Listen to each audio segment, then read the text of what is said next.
Hello guys, welcome to Daddy Share Space. So got my exercise done today and I did things a little bit different. So I came home, I was kind of tired, so I took a nap after I got off work. And then I got up, I did my exercise, and I finally came out here to the shop to record this video. So couple things. So I ordered for myself the Woodpecker's 32-inch T-square. That should be coming here shortly.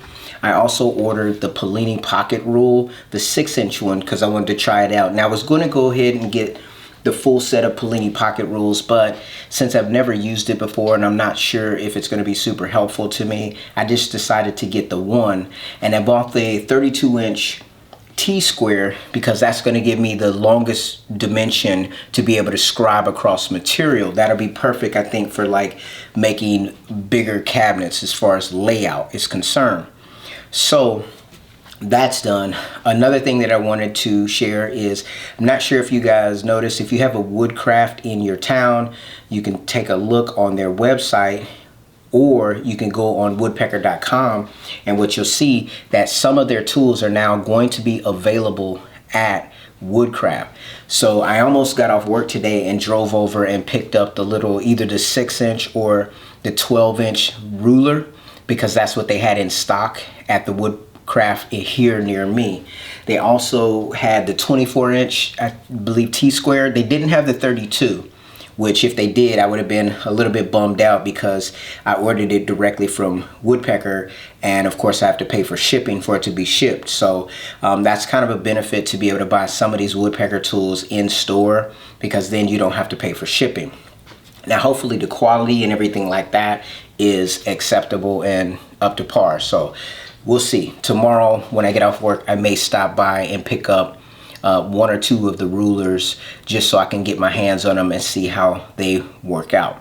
Now, couple other things that I want to share. This right here is a piece of like a plastic material, acrylic or something like that. It's solid black. It's pretty heavy duty.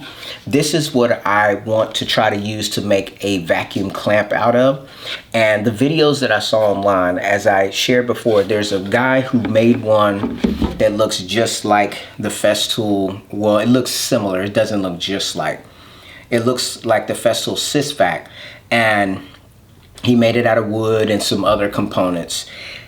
And then I also saw some people that made vacuum clamping out of basically a piece of plastic, something similar to this. The guy that I saw, he made it out of foam board. I think it's foam PVC board.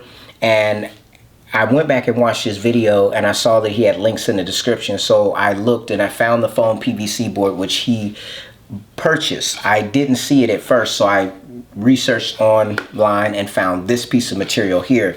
And as I said, it's quite dense, right? So I think I may order the foam PVC board as well to do a comparison and contrast to find out which material I want to go forward with. So the goal, if you're familiar with the Festool Systainer, they have like a thin parts holder, like an 8-inch round holder or vacuum clamp, or these were like the accessories that fit in the module. And then they had one that was described as kind of like a little racetrack, and that's so you could fit all kinds of materials. So my goal is to use this as the foundation. So I just bought this one piece because I want to see how it works out. So like basically I could cut a 8-inch diameter circle here and then put a piece of weather stripping or some kind of a rubber gasket around the border of that. And then what I would do, I would have to decide, I'm trying to decide between a couple methods. One method would be to drill like a small, like almost like a pinhole in the center, and then on the back side I would have fixed some kind of accessory to where the vacuum would come through that point. Now what I have seen, one guy, what he did is, let's say if I was using this whole area as the vacuum clamp, they put a rubber gasket around the outside and they routed out the center, but so it beveled down, and then they had a hole in the center, and then they drilled a hole in one of the ends that goes all the way to the center, and they put a connector component in there. It screws in and it fits like, I want to say like a 5mm, 6mm tubing, which you can run that down and attach it to like a foot pedal. And then from the foot pedal, you can run that to a vacuum clamp. And then what that would do is when you lay your material on top, the vacuum in the hole would suck the piece of work down to the table, and the gasket would be a seal around, and depending upon how thick your gasket is, it would kind of suction down more or less accordingly, right? And this is a non-porous surface here, so this will give me good suction. The other thing you could do is, let's say you drilled a hole all the way through, but then you also drilled a hole in the side. You could put a gasket on the bottom and on the top. So then if you put it on a non-porous surface, then it would vacuum to the table, just like the Festool one, and it would vacuum down whatever thing that you put on top of it would be suctioned down to the table.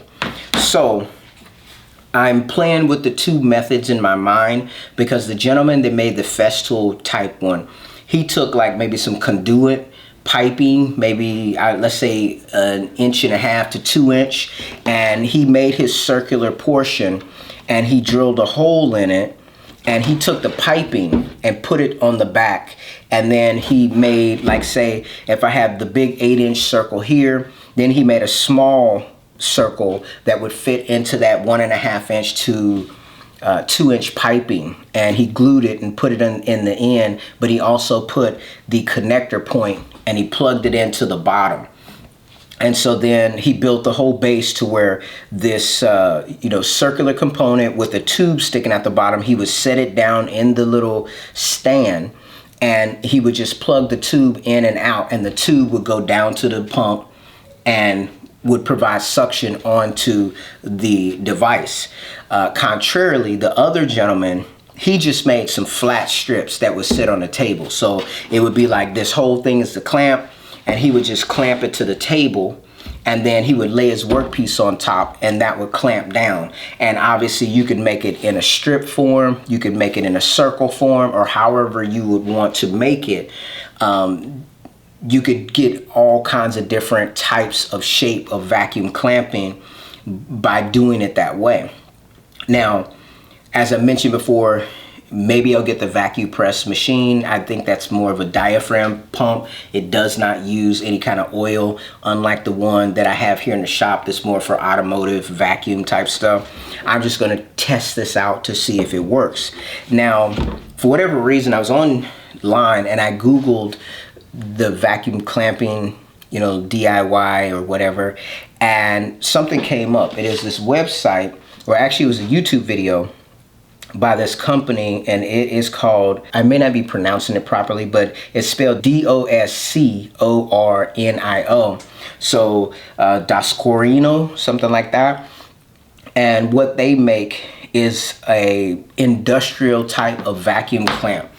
And if my solution doesn't work out, I may reach out to this company to see if it's a German company, if they ship to the US, and they have a whole bunch of different options. They actually make vacuum clamp tables and accessories. They have a device that's similar to the Festool version, but it seems to be made out of like a steel or metal, and they've got multiple options that they offer. So I'm going to look into that if my DIY setup does not go as planned.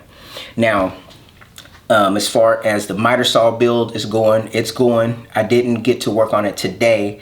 However, I still have some footage from yesterday that I need to edit, but it was a shorter session, so I'm probably going to combine that footage with the footage that will come from either tomorrow or on the weekend.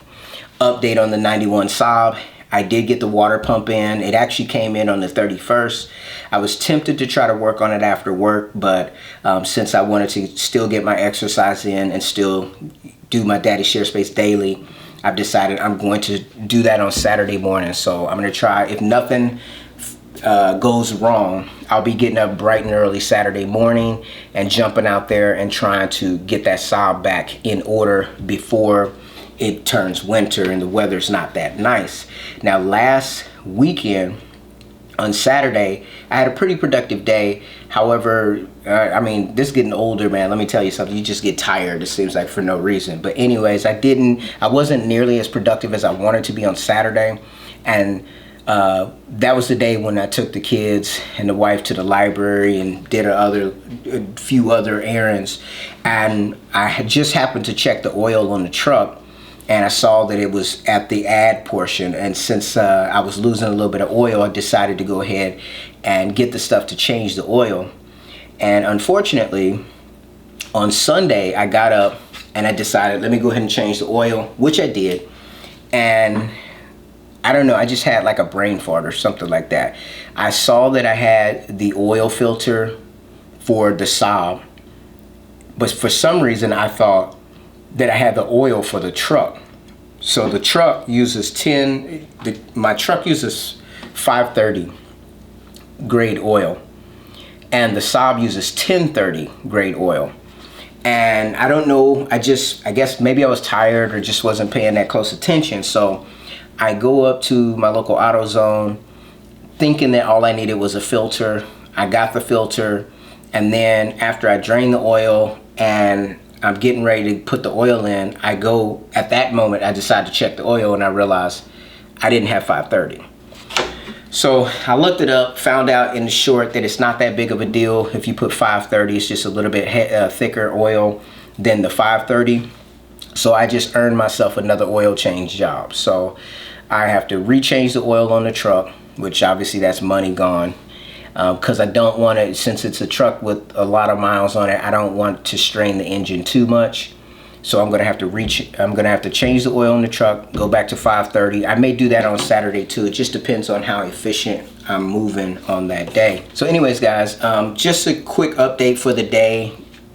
I hope to get more done in the shop tomorrow. That's the goal. I probably will stop by my local Woodcraft to pick up either the 6-inch or the 12-inch woodpecker rule, or I'll get both of them. We'll see. And then we'll kind of reveal those tomorrow on the channel if things go appropriately. And then since it's Friday, I'll probably work a little bit longer into the shop to go ahead and at least put the miter saw station together. Now, something that I need to do, or I need to make some dummy pieces and practice with the domino, because I have the vertical portions. I believe I'm going to stand them up with the domino, or some dominoes, just to put it in place. As far as screwing it down, I haven't decided on if I'm just going to use simple pocket screws, or if I'm going to use, screw the screws in from the bottom and the top, or if I'm going to use staples. I probably am not going to use glue. Not because I can't, but just, I'm just throwing this project together. So what I want to do is set up a little jig that shows, let me just show you here. So we all know that the domino has, the cutter that comes out, and there's a known reference from the bit to the base of the material. And so when I'm going down like this in my material, I've scribed lines on my workpiece over there. So I've got lines drawn down, and I've got the center marked between where the plywood is going to be. And so I just need to get a little bit of practice making sure I'm lining my domino up, and then I'll fasten down a fence so that I get my dominoes in the proper position to put dominoes facing up in my workpiece and then facing down on the top, so that I could come back and plunge my side pieces like this.